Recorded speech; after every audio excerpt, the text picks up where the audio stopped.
प्रतापगढ़ी साहब जिंदाबाद जिंदाबाद जिंदाबाद।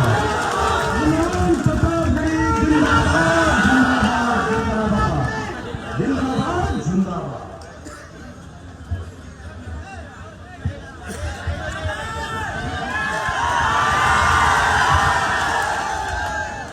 डगरवा की सरजमीन को सलाम करता हूँ, आपकी मौजूदगी को सलाम करता हूँ, जो सुबह सुबह अपनी नींद कुर्बान करके जल्दी जल्दी भाग के आए। क्योंकि आज दिन में 4-5 सभाएं थी, तो मैंने हाजी साहब से ये कह दिया था कि मैं जल्दी आ जाऊंगा, हो सके तो लोगों को जल्दी बुला लीजिएगा। मेरी ख्वाहिश थी कि मैं आपकी विधानसभा में आऊं। रात में प्रोग्राम थोड़ा इधर उधर हो रहा था, आना मुश्किल लग रहा था, लेकिन हाजी साहब का जलवा इतना है कि इनके लिए तेजस्वी यादव जी का मुझे रात में फोन आया और उन्होंने कहा इमरान भाई मैं कल होके वहां आया हूं, आपका जाना जरूरी है, आप भी हो करके आइए ताकि हमारा प्रत्याशी जीत के आए, और जीत के आए तो हम उसके लिए तो थाने तक पहुंचे। बायसी वालों, मेरा नाम इमरान प्रतापगढ़ी में है, मैंने बायसी में घर ले लिया, तो इसलिए मैं आपके लिए बाहर ही नहीं हूं, मैं आपके लिए कहीं दूर से नहीं आया, मैं आपसे 2-3 छोटी छोटी बातें करने आया हूं, कुछ संजीदा बातें।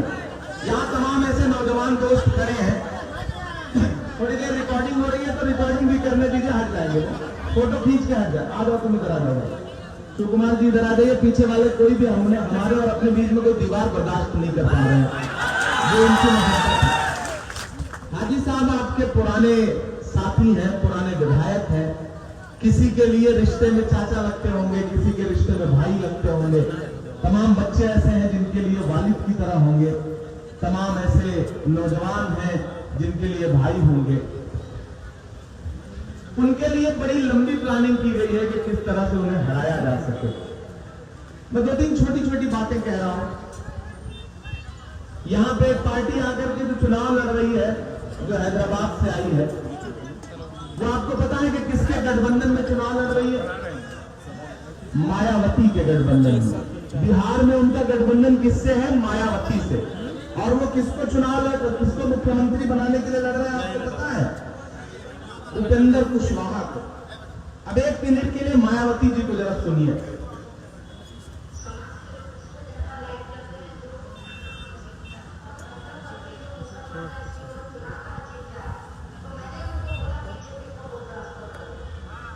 क्या कह रही है?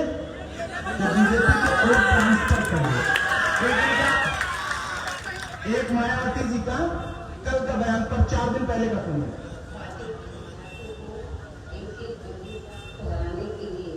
बीजेपी किसी भी विरोधी पार्टी को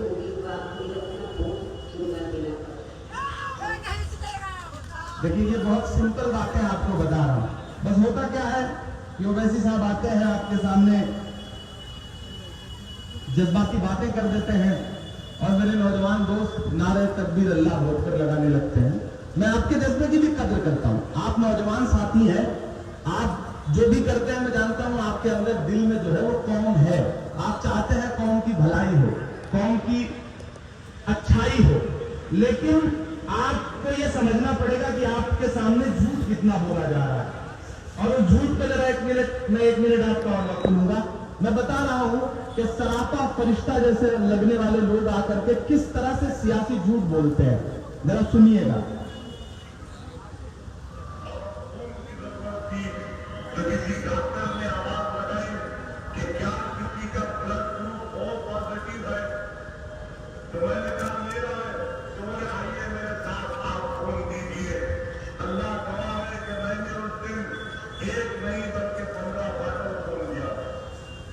कितना खून दिया? 15 बोतल। किसी भी डॉक्टर से पता करवा लीजिए। अगर ऐलान कह रहा हूं, चैलेंज के साथ कह रहा हूं, दुनिया का कोई भी डॉक्टर किसी भी हट्टे कट्टे तंदुरुस्त इंसान से भी 1 बोतल के बाद दूसरा बोतल खून लेने को तैयार नहीं हो सकता। मेडिकल कहता है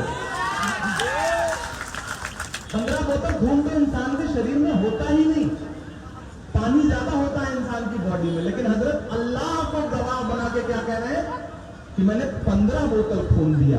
और उसमें आगे यह भी कह रहे हैं कि मैं हर बोतल खून निकालने के बाद लेकर के दौड़ के मरीज के पास जाता था। मैंने पूरा नहीं सुनाया। पिछले 4 दिन से मुझे पूरी सोशल मीडिया टीम लगा दी गई और गालियां दिलवाई जा रही, मां बहन की गालियां।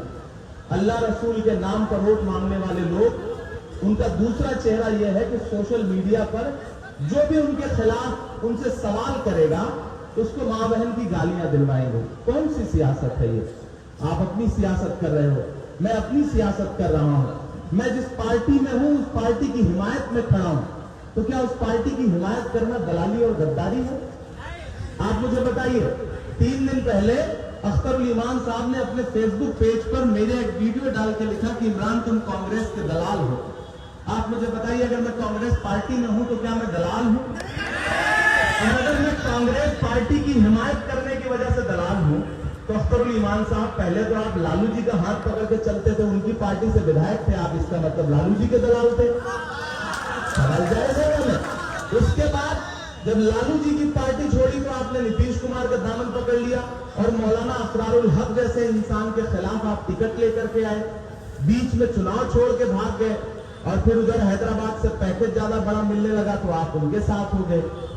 कौन सी सियासत कर रहे हैं? मैं तो असदुद्दीन ओवैसी साहब से ये कहता हूं कि असद साहब, आप पूरे सीमांचल में घूम के कह रहे हैं ये बातें। आज मैं बहुत जज्बाती होकर नहीं कह रहा हूं, मैं बहुत समझदारी से कह रहा हूं कि वो ये यहां घूम के कह रहे हैं ना कि भाजपा से निजात दिलाएंगे, फासिस्ट ताकतों से निजात दिलाएंगे, यही कह रहे हैं ना। मैं मोदी के खिलाफ खड़ा हूं, यही कह रहे हैं ना। मैं मोदी को हटाना चाहता हूं। कैसे हटाएंगे?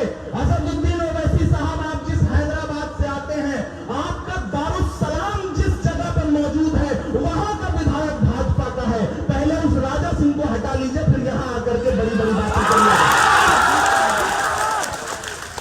पता कर लीजिएगा, ये वीडियो सोशल मीडिया पर और भेज भी दीजिएगा। हो सकता है नीचे आकर के कुछ उनके समर्थक गालियां भी दें, गालियां सुन लीजिएगा, लेकिन सवाल पूछिएगा कि असद साहब, आप पूरे हिंदुस्तान में जा करके लोगों से ये कहते हैं कि हम भाजपा को हराने निकले हैं। अरे आप जिस जगह के सांसद हैं, जहां आपकी पार्टी का हेडक्वार्टर है, वो दारुस्सलाम जिस जगह मौजूद है वहां का विधायक भाजपा का है। अगर हिम्मत है तो उस राजा सिंह को पहले हटा लीजिए जो आपको गालियां देता है हैदराबाद में खड़ा होकर के। उसको पलट के आप गाली नहीं दिलवा सकते, क्योंकि जानते हैं दोनों का खेल, सांप और छछूदर का खेल ही ऐसा होता है। वो भाजपा को गाली देंगे, भाजपा उनको गाली देगी। 2014 से पहले बासी वालों, पढ़े लिखे लोग बैठे हैं, बुजुर्ग बैठे हैं, वो बुजुर्ग भी बैठे हैं जिनकी पेशानी की झुर्रियों ने आजादी के समय बंटवारे का दर्द भी महसूस किया। मुझे बताओ, एक नजीर बता दो कि 2014 में मोदी की हुकूमत आने से पहले इस तरह से गाय के नाम पर सड़क पर किसी भी मुसलमान का कत्ल कर दिया जाता रहा हुआ है कभी? मुझे बताओ। कमियां हर हुकूमत में होती हैं, गलतियां कांग्रेस से भी हुई होंगी, गलतियां आरजेडी से भी हुई होंगी, कोई दूध का धुला नहीं। लेकिन यह कहना कि कांग्रेस से अच्छी बीजेपी है, बीजेपी से खराब कांग्रेस है, यह कहां तक की इंसाफी है? कल तेजस्वी जी ने कोचाधामन में एक अच्छी बात कही। उन्होंने कहा कि जो लोग बाहर से आए हैं, हम तो ऑलरेडी यहां पर भाजपा और नीतीश से लड़ रहे हैं, हमें यह लगा था कि वो आएंगे, हमारा सहयोग करेंगे, लेकिन वो तो बीजेपी के पाले में खड़े हो गए हैं और हालत यह है कि हमें हराने की पूरी कवायद कर रहे हैं। मेरे भाई, 2 बातें समझ लो। सुभान साहब पुराने आदमी हैं, लालू जी के साथी थे, उनके बेटे की उम्र का एक आदमी मुख्यमंत्री बनेगा तो इनका एहतराम करेगा, इनकी इज्जत करेगा, और मुझे पूरा यकीन है कि ये इस बार मंत्री बनेंगे अगर आपने उनको बता दिया था। अब जो बड़ी तकरीरें हो रही, मैंने जो कि हाथ में खड़े होकर के कह दिया कि असद साहब आप इत्तेहाद की बातें करते हैं, कौम में इत्तेहाद पैदा होना चाहिए। ये कौन सा इत्तेहाद है कि तस्लीमुद्दीन साहब के 2 सगे बेटों को आपने एक दूसरे के खिलाफ चुनाव लड़ा दिया? कौन सा इत्तेहाद है? आप मुझे बताओ ना। चाहिए इत्तेहाद है भाई, ठीक है, टिकट कट गया था, किन्हीं वजहों से टिकट कट गया था शहनवाज का। हो सकता है कि एमएलसी बना देती राजद उसको भविष्य में, वो भी विधायक बन जाता, दूसरा बेटा भी विधायक बन जाता। अब तो हालत यह है कि दोनों आपस में लड़ रहे हैं। मुझे तो डर है कि कहीं भाजपा न जीत जाए। तो कोशिश तो वही चल रही है ना। मैं उत्तर प्रदेश से आया, मेरे उत्तर प्रदेश में भी गए थे, 36 सीट पे चुनाव लड़ा। ओवैसी साहब की पार्टी ने 36 सीट पे चुनाव लड़ा, और 36 सीट पे जिस भी जिले में चले गए और हरा हरा झंडा लगा के नारे तकबीर अल्लाह अकबर लगा के सियासी जलसे को मजहबी जलसा बना दिया। बीजेपी क्लीन स्वीप करके जीत गई। और उसके बाद उत्तर प्रदेश में एनआरसी के आंदोलन में 21 नौजवान मारे गए। जो असद साहब संभल में खड़े होकर के कहते थे कि मेरा कैंडिडेट लड़ रहा है, जिस दिन जरूरत पड़ेगी मुझे आवाज देना, हैदराबाद से दौड़ के आऊंगा। उसी संभल में जहां पूरे उत्तर प्रदेश में सबसे ज्यादा वोट इनके कैंडिडेट को मिला था, जीता वो भी नहीं था लेकिन सबसे ज्यादा वोट मिला था, उसी संभल में पुलिस ने नौजवानों के सीनों पे सीधे गोलियां मारी, 3 लाशें बिछी। असदुद्दीन ओवैसी साहब झांकने नहीं आए, झांकने 21 नौजवानों की लाशें बिछी। एक के साथ भी अगर असदुद्दीन ओवैसी साहब एक की मां के भी आंसू पोंछते हुए अपनी तस्वीर दिखा दे तो मैं सियासत छोड़ दूंगा। चैलेंज के साथ ये बात कर रहा हूं। बायसी वालों, इस खेल को समझो। 2013 में एक तकरीर वायरल होती है निर्मल से, तुम 100 करोड़ हो, हम 15 करोड़ है, 15 मिनट के लिए पुलिस हटा लो। ये बातें सुनने में तो बहुत अच्छी लगती है, लेकिन उसका फायदा किसको मिलता है? उसका फायदा मिलता है बीजेपी को। वो दरअसल मुसलमानों को एकजुट करने नहीं आए हैं, वो उस तरफ वाले वोटरों को एकजुट करने आए हैं ताकि उधर का वोटर एकजुट होकर के भाजपा को और नीतीश को एक मुश्त वोट कर दे ताकि भाजपा जीत जाए। मैं क्यों खड़ा हूं? मैंने उनकी हिमायत में नस्ल लिखी है। जब मैं पॉलिटिकल पार्टी में नहीं था, मैंने सियासत नहीं ज्वाइन करी, तो मैंने नस्ल लिखी। आजकल उसी का वीडियो वायरल कर रहे हैं। उनके पास और बजाने को कुछ है नहीं, तो मेरी नज़में ही बजा करके काम चला रहे हैं। मैंने हिमायत में नज़्म लिखी, लेकिन आज मैं इसलिए खड़ा हूं खिलाफ क्योंकि मैंने देखा है, लाशें उठाई है मैं एनआरसी के आंदोलन में आप तो एक कागज का टुकड़ा फाड़ करके पार्लियामेंट में किनारे हो गए, लेकिन उसके बाद जब हमारी माएं बहनें कड़कती ठंड में पूरे हिंदुस्तान में बैठी रही तो फिर किसी आंदोलन में नजर नहीं आए। मैं गया था शाहीन बाग, मैंने बिल्किस दादी जो 90 साल की कई महीने तक शाहीन बाग में बैठी रही, उनको मैंने अपने सीने से लगाया। मैं गया था पटना के सब्जी बाग, मैं आया था अररिया के स्टेडियम में तेजस्वी यादव जी के साथ, मैं आया था किशनगंज रोजहासा मैदान में, मैं आया था दरभंगा में, मैं आया था सहरसा में, मैं आया था सीवान में, मैं आया था गया के शांति बाग में, मैं गया था राजस्थान के टोक के मोती बाग में, मैं गया था जंतर मंतर पर। अरे मैं उस दिन भी मौजूद था जब उत्तर प्रदेश में 21 नौजवानों के सीनों पे सीधे गोलियां मारी गई, 21 लाशें बिछ गई। कोई सियासी जमात, कोई हमारी क़यादत की बात करने वाला झांकने नहीं आ रहा था। तब मैंने प्रियंका जी से रिक्वेस्ट करी, मैंने कहा दीदी जो हालात है कि और लोग मारे जाएंगे, उत्तर प्रदेश की हुकूमत नौजवानों को सीधे मारने के इरादे में है, आप निकलिए। और अभी सुबह मुझे फक्र है, मैं इसलिए यहां खड़ा हूं, मैं इसलिए कुर्बानी दे रहा हूं, मैं इसलिए अपना पसीना बहा रहा हूं कि अगली सुबह जब मेरी आंख खुली तो प्रियंका गांधी बिजनौर में उस अनस नाम के बच्चे की मां को सीने से लगाए हुए बैठी थी जिसे दिल्ली से मारा गया। मेरे भाई, सियासत समझो, 1-2 विधायक जिताने से कुछ नहीं होता। हमारे यहाँ आजम खान जैसा सांसद बकरी चोरी और मुर्गी चोरी के इल्जाम में जेल में बंद है। ये हुकूमत है, हुकूमत बदलो। हुकूमत कैसे बदलेगी? मेरे बुजुर्गों, मेरी बात को बहुत संजीदगी से सुनना। एक 31-32 साल का लड़का आकर के आपको समझाने के लिए बात कह रहा है। हुकूमत कैसे बदलेगी वो सोचो। 2 विधायक क्या करेंगे? धरना दे देंगे, प्रदर्शन कर देंगे, पुलिस लाठी मार के घर बैठा देगी। हम देखते आ रहे हैं इस बात को।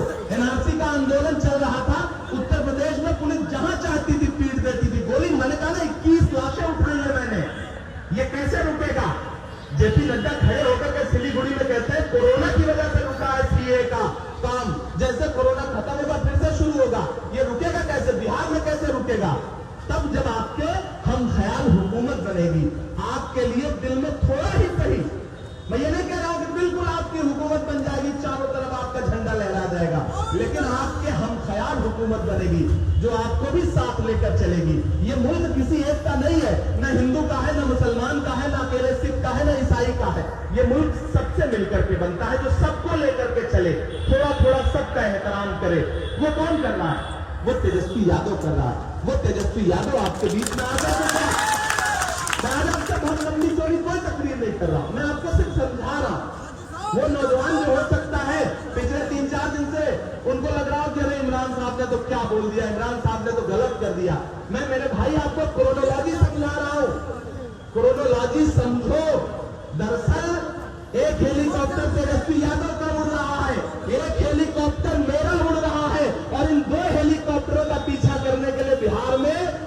जी ने 30 हेलीकॉप्टर उड़ा रखे हैं।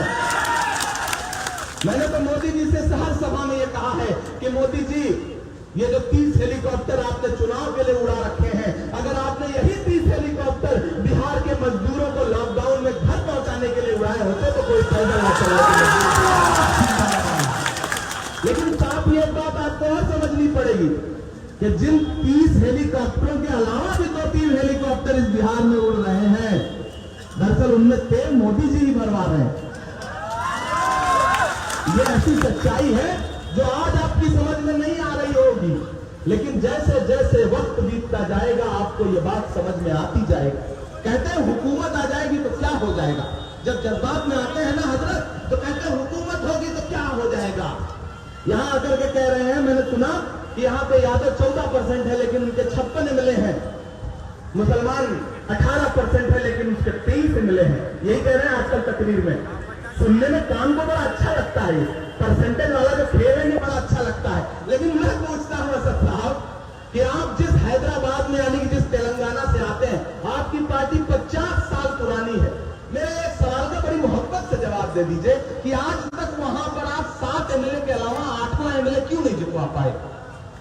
पहले वहां हुकूमत बना लीजिए, पहले वहां आगे बढ़ जाइए, बिहार के लोगों को आके बाद में समझाइएगा। और आप अगर ये कहते हैं कि यहाँ 14% यादव है और 56 एमएलए हैं और यहाँ पर 17% मुसलमान है और उसके सिर्फ 23 एमएलए हैं, तो मैं आपसे सवाल पूछता हूं कि उसी तेलंगाना में 10% रेड्डी बिरादरी है। रेड्डी एक बिरादरी होती है, रेड्डी बिरादरी 10% है लेकिन उसके 36 एमएलए हैं और उसमें से 36 नहीं बल्कि 38% मिनिस्टर हैं। मुसलमान वहां पर 17-18% है लेकिन उसके सिर्फ 8 एमएलए हैं। आप जवाब दीजिए ना, क्यों है। आप वहां बढ़वाइए ना पहले, जहां आप मजबूत हैं, जहां आपके हाथ में सब कुछ है, जहां आप कहते हैं कि मेरा दोस्त केसीआर वहां पर मुख्यमंत्री है। यही कहते हैं ना कि मेरा दोस्त केसीआर वहां पर मुख्यमंत्री है। तो मैं पूछना चाहता हूं कि असद साहब, अगर केसीआर आपका दोस्त है, तेलंगाना का चीफ मिनिस्टर आपका दोस्त है, तो मेरे एक सवाल का मोहब्बत से जवाब दे दीजिए कि जिस पार्लियामेंट में खड़े होकर के आप सीए का बिल फाड़ रहे थे, पूरे देश के मुसलमानों ने बड़ी ताली बजाई थी, उस पर अच्छा लगा था सबको। मैं आपसे बस एक सवाल पूछता हूं कि जिस पार्लियामेंट में खड़े होकर के आप सीए का बिल फाड़ रहे थे, उसी पार्लियामेंट में आपके दोस्त केसीआर की पार्टी के जितने भी मेंबर आप पार्लियामेंट थे, वो उसी बिल पर भाजपा का साथ दे रहे थे। आपने रोका क्यों नहीं। यहां घूम घूम के कहते हैं कि कांग्रेस का एमएलए जीत जाएगा तो भाजपा में चला जाएगा, आरजेडी का एमएलए जीत जाएगा तो भाजपा में चला जाएगा। हाँ, गद्दार हर जगह होते हैं, 2-4 एमएलए चले भी जाएंगे तो हम उनके खिलाफ लड़ेंगे। ये बिहार है, यहां नहीं जाएंगे। चले जा रहे हैं, कर्नाटक में बहुत पैसा दिया गया, मध्य प्रदेश में बहुत पैसा दिया गया, चले गए 2-4-10 गद्दार, निकल गए तो निकल गए। कांग्रेस उन गद्दारों के खिलाफ लड़ रही है, मजबूती के साथ खड़ी है। मैंने देखा है राहुल गांधी की आंखों में फैसिस्ट ताकतों के खिलाफ, सांप्रदायिकता के खिलाफ लड़ने का जुनून। मैं उस दिन भी मौजूद था जब हाथरस की बिटिया से मिलने के लिए राहुल गांधी एक्सप्रेस वे पर पैदल चले जा रहे थे दिल्ली से और उनको पुलिस ने धक्का दिया। तो मैं मौजूद था तेजस्वी जी के साथ अररिया के स्टेडियम में। लालू यादव क्यों जेल में है, कभी सोचा आपने क्यों जेल में। छोटे छोटे इल्जाम, ये घोटाला, वो घोटाला। अरे यहाँ लाखों लाख करोड़ का घोटाला करके लोग इस देश की सरकारों में बैठे हुए हैं और लालू जी के ऊपर इल्जाम कितने का है, करोड़ों रुपए का भी नहीं है। नहीं, लालू यादव जी उस इल्जाम में जेल में नहीं है। लालू यादव जी से बदला जानते हैं किस चीज का लिया जा रहा है। जब अडवाणी रथ लेकर के निकले थे, पूरे देश में कोई उनको रोक नहीं पा रहा था। लालू जी बिहार के मुख्यमंत्री थे। लालू जी ने समस्तीपुर में अडवाणी के घोड़े की लगाम पकड़ के कहा था कि हुकूमत रहे या चली जाए, लेकिन नफरत फैलाने तुमको बिहार में नहीं देंगे। आप एहसान फरामोश कौम नहीं है, मैं जानता हूं। मैं आपके जमीर को जगाने आया, अपने जमीर की सुनिए। 1-2 बस 2 विधायक जिताने की पूरी लड़ाई है। ज्यादा से ज्यादा 3-4 सीट पे लड़ पा रहे हैं और 2 विधायक जिताने के लिए सारी ताकत झोंक दी। 2 विधायक सीमांचल का विकास कर लेगा। क्या विकास कर लेगा। अरे मेरे भाई, एक विधायक का कि जो पूरा उसका जो बजट होता है साल में, वो 1-2 करोड़ होगा यहाँ पर ज्यादा से ज्यादा। अरे 2 करोड़ रुपए में आधा किलोमीटर सड़क नहीं बनती है। सीमांचल के डेवलपमेंट के लिए पैकेज चाहिए। मेरी तेजस्वी जी से बात हुई है, मैं तेज प्रताप की सभा में था उस दिन, तेजस्वी जी भी थे। मैंने कहा बताइए मुझे अब सीमांचल जाना है, अब सीमांचल के लिए क्या करेंगे? तो तेजस्वी जी ने मुझसे कहा कि इमरान भाई हमने फैसला किया है कि हम सीमांचल विकास आयोग बनाने जा रहे हैं। और आपने मोदी को हटाने का बीड़ा उठाया, दिन प्रतिदिन मोदी और मजबूत होता चला जा रहा है आपकी तकलीफों की वजह से। मोदी को कौन हटा सकता है? मोदी को राहुल गांधी हटाएंगे, नीतीश और सुशील मोदी की जोड़ी को कौन हटा सकता है? तेजस्वी यादव हटाएंगे। तो समझदारी से वोट करिए। एक भी वोट अगर बंट गया, एक भी बच्चा छूटा, सुरक्षा चक्र टूटा, जो पोलियो ड्रॉप वाले नारा लगाते हैं, बिल्कुल उसी तरह से वोट करना है। हाजी सुभान साहब को जिताइए। अगर आपने इनको जिता दिया, बाकी आप किसी को जिताने के फिराक में रहेंगे तो वो बहुत होगा तो विधायक बन जाएगा। सीधे मंत्री आपके सामने खड़ा है, 10 तारीख को मंत्री और मंत्री बन जाए तो हनक में काम हो जाएगा यार, हनक में डेवलपमेंट हो जाएगा।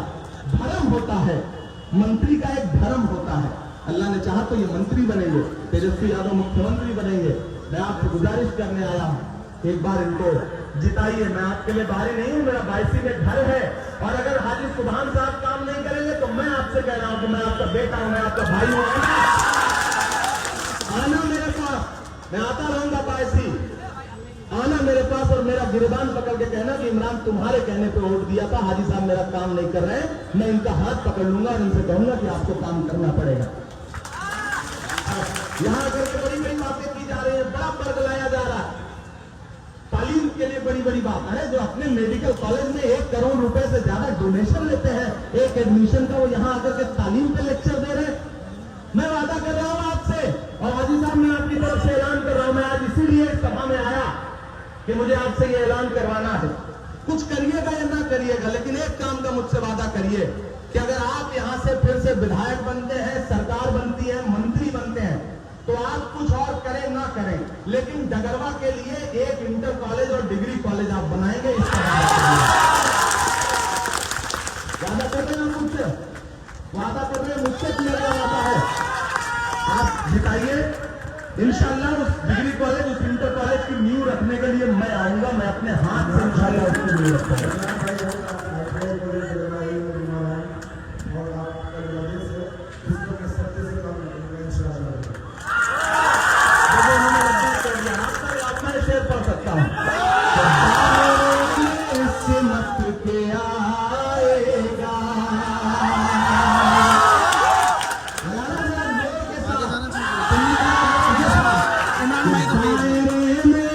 मत के आएगा, हर रवायत से हट के आएगा।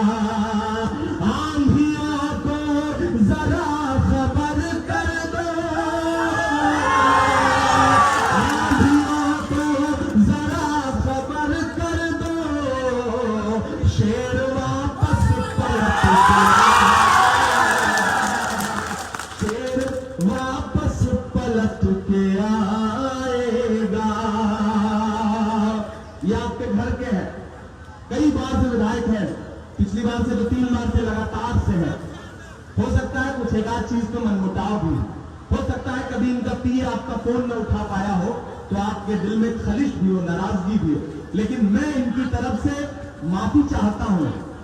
अगर आपके दिल में कोई मलाल है तो उसे निकाल दीजिए, क्योंकि ये लड़ाई बहुत बड़ी है, और जब लड़ाई बड़ी होती है तो छोटी छोटी चीजों की कुर्बानी देनी पड़ती है, अपनी अना की कुर्बानी देनी पड़ती है। मैं भी गालियां सुनता हुआ बिहार में लगातार लोगों के बीच में जाकर कह रहा हूं कि एकजुट हो जाओ, ये हुकूमत उखाड़ने का वक्त है। ये 1-2 विधायक से हुकूमत नहीं उखड़ेगी, उखड़ेगी तब जब हिंदू, मुसलमान, सिख, ईसाई मिलकर जिसे वोट दे रहे हैं वही उखाड़ सकते हैं। वो हाजी सुभान साहब को वो वोट मिल रहा है, वो तेजस्वी यादव के पीछे पूरा बिहार लामबंद है, पूरा नौजवान लामबंद है। मैं पूरा बिहार में घूम के देख रहा हूं, ये जब तेजस्वी यादव माइक पर खड़ा होकर के ऐलान करता है कि मैं पहली कलम से 10 लाख सरकारी नौकरियां दूंगा नौजवानों को, तो गलगला उठता है, एक जोश उठता है लोगों में। तो मेरे भाई तैयार हो जाइए।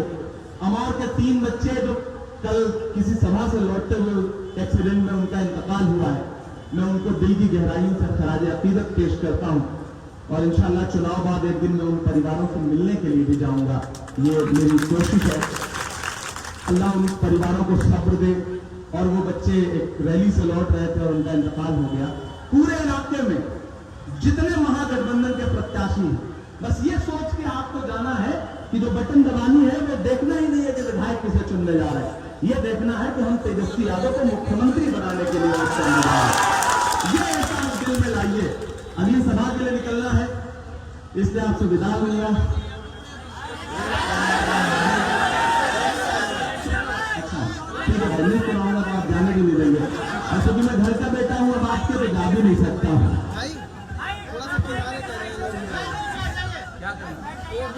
पोडियम लेके थोड़ा उधर तो हाँ ठीक है बस ये एक्चुअली माइक ऐसा है कि यही खड़े होकर के बोल, वो वाला माइक होता तो आगे ठीक है चले जाने दीजिए। अभी आप ऐसे देख लीजिए, आप चुनाव जितवाइए, ये मंत्री बन जाए तो इसी ग्राउंड में जीत के जश्न का प्रोग्राम होगा।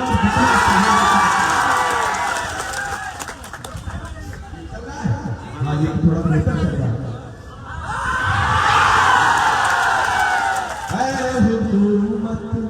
ये सोच के जाइए क्या कैसे किसने क्या समझाया है, सब एक किनारे रखिए। नीतीश का एक जुमला याद रखिए, जब लॉकडाउन में आपको मार मार के भगाया जा रहा था बिहार से, दिल्ली से, और आप पैदल चले आ रहे थे 1200 किलोमीटर, 1300 किलोमीटर आपके पैर में खाने पड़ गए। मैं उत्तर प्रदेश से आया हूँ, मैंने देखा था कि उत्तर प्रदेश की पुलिस मुर्गा बना देती थी बिहार के मजदूरों को और मारती थी। और नीतीश ने क्या कहा था कि बिहार में घुटना मत, जहां हो वहीं रहो, बीमारी लेकर के यहाँ रहता हो। तब मैं आपसे कह रहा हूँ कि जब वोट देने जाना सब पहले ये दूसरे जहन में रखना कि हुकूमत तेरे सारे जुल्मों सितम, है हुकूमत तेरे सारे जुल्मों सितम, याद रखेंगे हम, याद रखेंगे के वो जानलेवा करम, याद रखेंगे हम, याद रखेंगे हम, के अपने घर बार माँ बाप से दूर थे। जुर्म ये था बिहारी थे मजदूर थे, जुर्म ये था बिहारी थे मजदूर थे, पेट खाली था और भूख से चूर थे, फिर भी पैदल ही चलने को मजबूर थे। दिल में थी बेबसी, आँख आंसू से नम, याद रखेंगे हम, याद रखेंगे हम, ऐ हुकूमत तेरे सारे जुल्मों सितम, याद रखेंगे हम, याद रखेंगे हम। नीतीश कुमार 2015 में लालू जी ने आपको सीने से लगा करके ये कहा था कि जाओ बिहार के मुख्यमंत्री बन जाओ, और उस समय राजद के भी कार्यकर्ताओं ने आपके जिंदाबाद के नारे लगाए थे। लेकिन आपने क्या किया, आप गए और नरेंद्र मोदी की गोद में बैठ गए। गद्दारी की आपने, जिस भारतीय जनता पार्टी को आप बहुत झूठा पार्टी कहते थे, उसी की गोद में बैठ गए नीतीश बाबू। अरे ये बिहार है, ये हर गुनाह माफ कर सकता है लेकिन गद्दारी नहीं माफ कर सकता। तमिलनाडु में दूसरे पाता है, तैयार रहिएगा कि 15 सालों का बदला लिया जाएगा।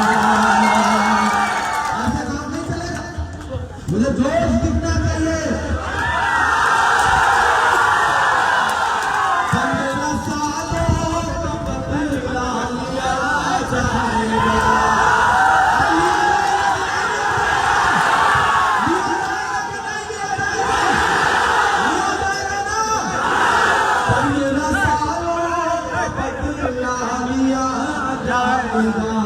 सब सवालों का बदला लिया जाएगा। चलते चलते लुटे पाँव में पड़ जाए, ऐसे सालों का बदला लिया जाएगा। देखना तोड़ देंगे तुम्हारा याद रखोगे तुम, याद रखेंगे हम हुकूमत तेरे सारे जुल्मों सितम। उठाइए एक हाथ आदि सुभान के लिए, एक भी हाथ नीचे नहीं रहना चाहिए। उधर कभी जिता रहे हो ना, जिता रहे हो ना, देखिए जीत होगी, ये मंत्री बनेंगे और इमरान अबे निकल रहा है रास्ते में। टकरवा में एक कॉलेज बनेगा, इमरान डालेगा इंशाअल्लाह। शुक्रिया, अगली सभा के लिए जाना है, आज विदा लेता हूं। कोई बात मत करिएगा, चुपचाप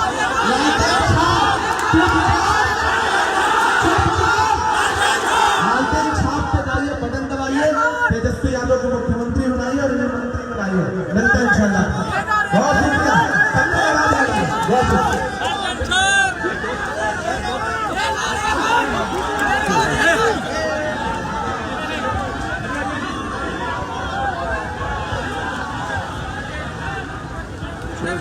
चलो भाई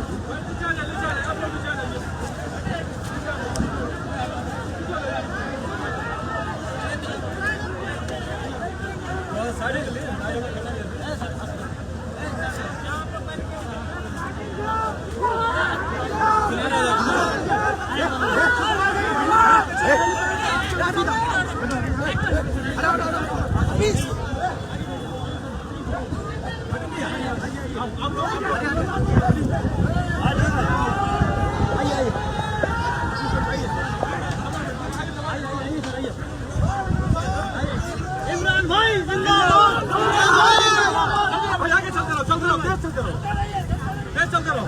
चलते रहो।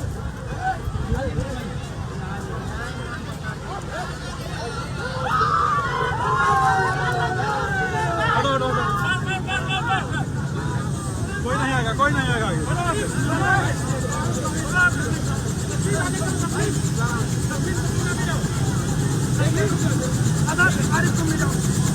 ऐसे आ जाओ।